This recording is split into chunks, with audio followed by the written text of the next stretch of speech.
Hello 10th class students, మీకు last videos చూసాక ఒక డౌట్ వచ్చి ఉంటుంది. అక్క, ఎలా మేము ఇప్పుడే డిసైడ్ అవుతాం, మాకు నెక్స్ట్ కెరియర్ ఏంది అనేది ఎలా డిసైడ్ అవుతాం అన్న క్వశ్చన్ వచ్చి ఉంటుంది.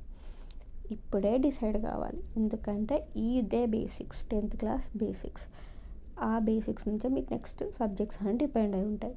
మీ 10th క్లాస్లో 9th క్లాస్లో మీకు ఏ సబ్జెక్ట్ మీద స్కోప్ ఉందో, ఏ సబ్జెక్ట్లో మార్క్స్ ఎక్కువ వస్తున్నాయో, ఏ సబ్జెక్ట్ ఈజీగా గ్రాస్ప్ చేస్తున్నారో ఆ సబ్జెక్టే తీసుకోవాలి. అది నా ఎక్స్పీరియన్స్.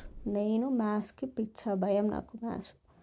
అందుకే నేను పొరపాటుగా మ్యాథ్స్ తీసుకోలేదు ఇంటర్మీడియట్లో అండ్ ఇదివరకు వచ్చిన. అలాంటి పొరపాటు నేను మ్యాథ్స్ తీసుకుని ఉంటే ఇంటర్మీడియట్లోనే ఫెయిల్ అయ్యేదాన్ని, అది నాకు తెలుసు. ఇలా మీకు 10th మీ సబ్జెక్ట్ ఏంది, మీ స్కోప్ ఏంది, మీరు దేని మీద మంచి మార్క్స్ తెచ్చుకుంటున్నారని ఒక ఐడియా ఉంటుంది కదా, దాన్ని బట్టే మీరు ఇంటర్మీడియట్లో కోర్స్ తీసుకోవాలి. ఇంటర్మీడియట్ బేస్ మీద